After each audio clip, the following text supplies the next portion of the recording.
bom dia, graça e paz. Mais um dia fez o Senhor por nós, por isso estamos alegres. E hoje, agora falando com vocês, veio uma música, né?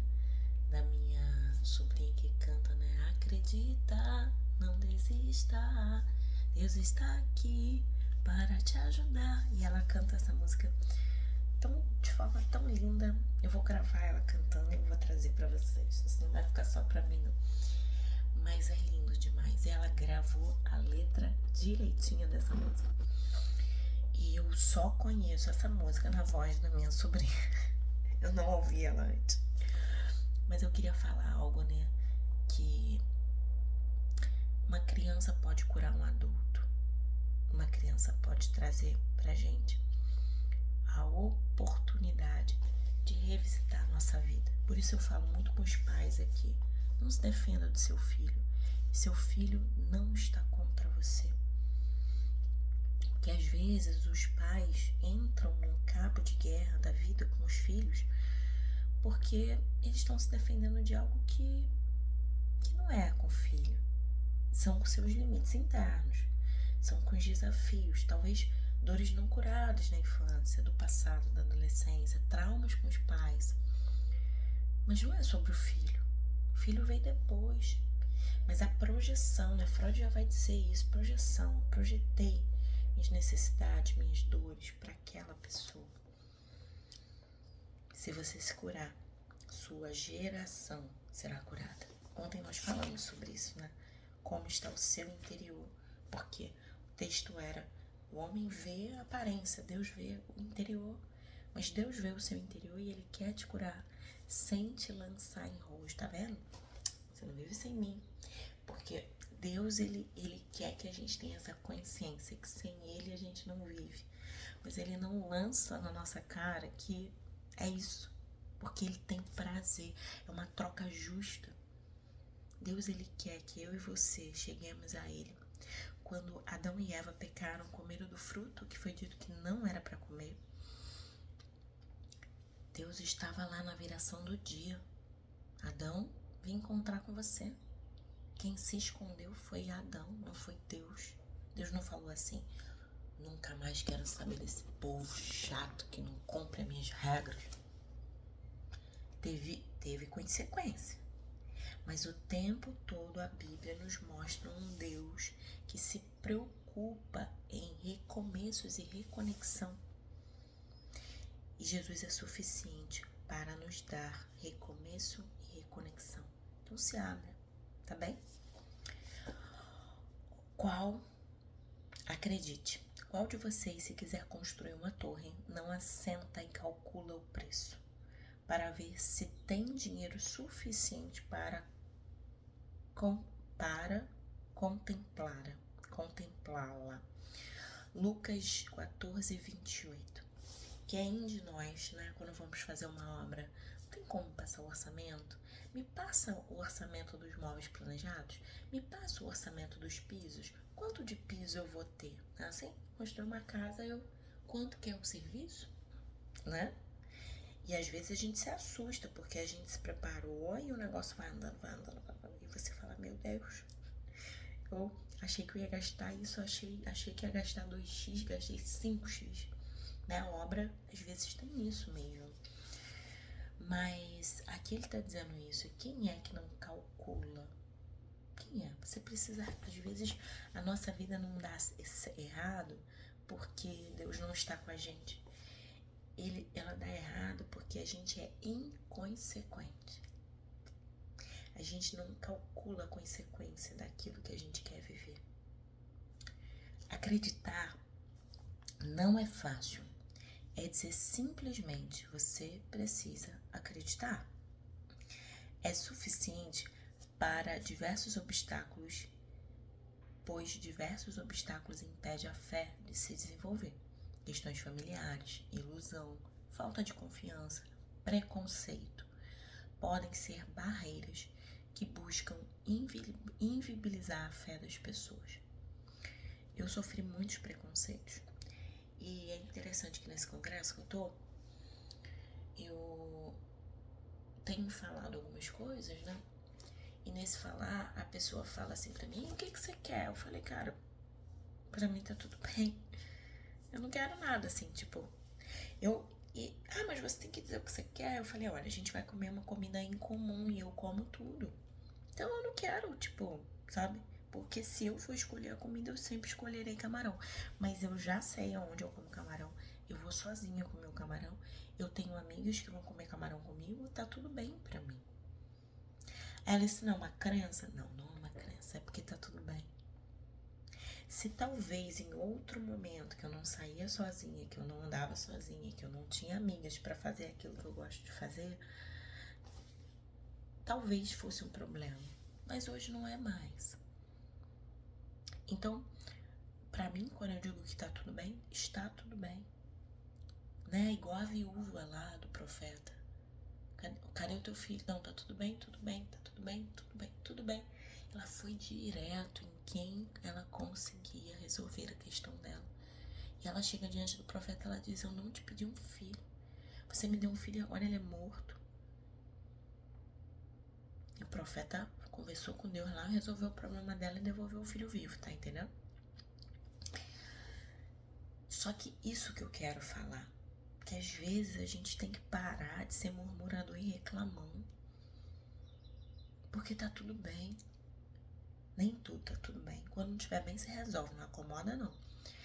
Mas... E tem gente que reclama... esse negócio aqui é rosa. Comprei, descascou. Descascou, tá vendo? Não me incomoda descascado, por enquanto. Tá inteirinho, eu uso...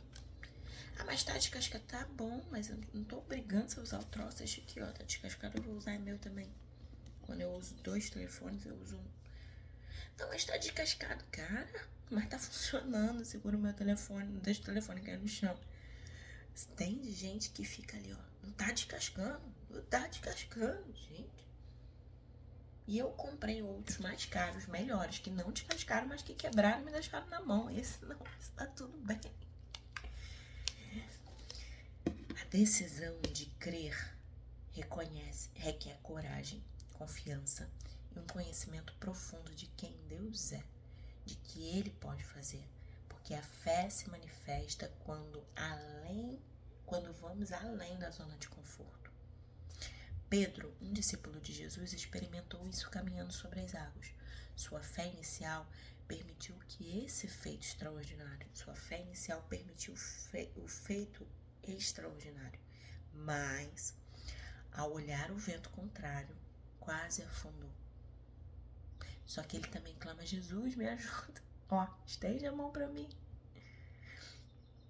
Acredito que a fé deve ser construída e desenvolvida por meio das experiências que vivenciamos. A cada intervenção de Deus que experimento em minha vida, sinto ainda mais encorajado para seguir adiante com fé e ainda mais ousadia. Tudo, porém, precisa de um ponto de partida. Assim como ao começar a exercitar em uma academia, você não espera que o resultado seja imediato.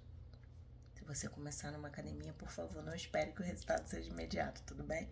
Porque a gente está numa era de troca de valores e as pessoas querem milagres, né?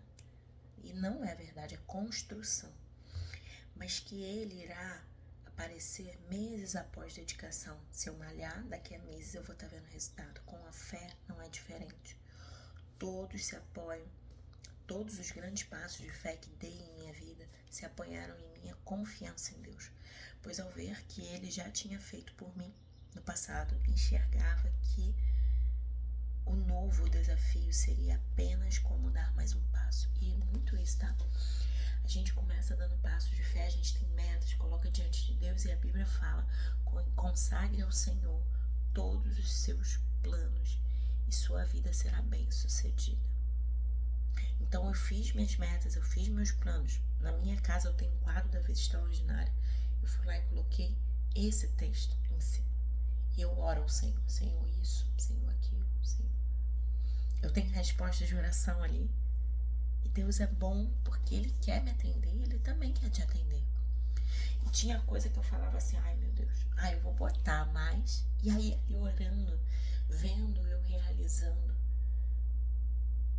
Teve coisas que eu já realizei e tem coisas que ainda estão lá no meu quadro da vida extraordinária.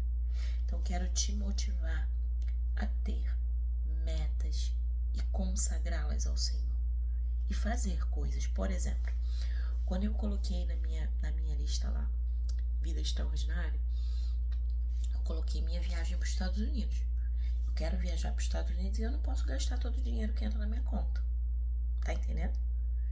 Porque a minha meta precisa caminhar com a minha fé, mas também com a minha responsabilidade.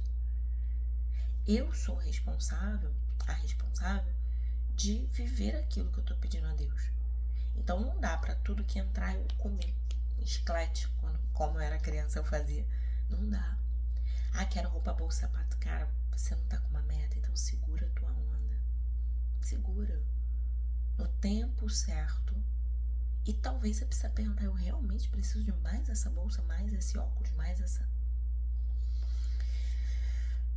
Convido você a dar passos de fé a partir de hoje. Rompa com a estagnação e se afaste daquilo que tem desviado seu foco ou abalado a sua confiança em Deus. Sai disso. Lembra que eu falei da pessoa que reclama do negócio? Mas tá descascando. Cara, daqui a pouco você tá igual.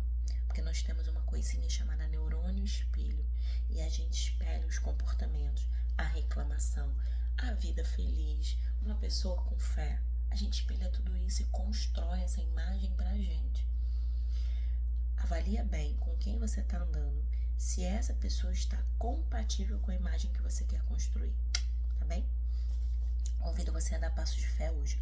Rompa com a estagnação e se afaste daquilo que desafia o seu foco e abala a sua confiança em Deus.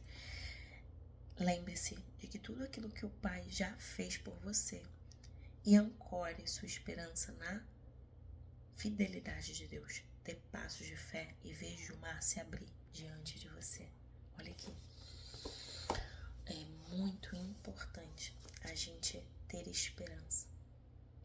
Quero trazer à memória só o que pode me dar esperança. Não vou deixar que contamine a minha mente. Não vou deixar ninguém frustrar os meus sonhos, nem roubar a minha fé. Não vou deixar que contamine a minha mente. Não vou dar brecha, pois é isso que o inimigo quer. Mas vou ocupar a mente com as coisas lá de cima. Não vou entregar os pontos, não vou dar a volta por cima. Que você coloque os seus olhos no Deus da sua salvação e busque se alegrar nele. Vamos orar? Pai, em nome de Jesus, nós te agradecemos pela tua bondade. E a tua bondade, a tua palavra diz que as tuas bondades nos seguirão. Bondade e misericórdia me seguirão todos os dias da minha vida. Salmo 23. E eu confio na tua palavra.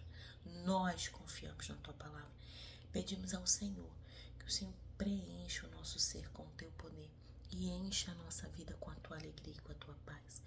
Em nome de Jesus, Pai, que possamos acreditar que o Senhor é bom e o Senhor tem confiado anos de vida a nós para fazermos algo bom, para conquistarmos os nossos sonhos, para honrar o seu nome na nossa vida. Por isso, Senhor, nos colocamos de pé nessa manhã e pedimos, nos ajude a acreditar, aumenta a nossa fé, fortaleça os nossos sonhos, que os nossos sonhos estejam alinhados com a tua vontade, em nome de Jesus. Amém. Amém. Eu quero que você acredite no Senhor, no Deus da sua salvação. E aqui nós não estamos falando de religião, nós estamos falando de Jesus, o Senhor, aquele que dividiu a história. E eu quero te motivar a acreditar, porque Ele tem planos de paz para você. Você vai, hoje é 144 de 365 dias. Você vai ler Salmos 56 na tua casa. Fé é a palavra-chave. Para quem tem fé em Deus, o impossível é temporário. Para quem tem fé em Deus, o impossível é temporário. Então fique firme. Que Deus te abençoe e te guarde. Que Deus faça resplandecer o rosto dele sobre ti. Que Deus tenha misericórdia de você e te dê a paz. Beijo grande e até amanhã.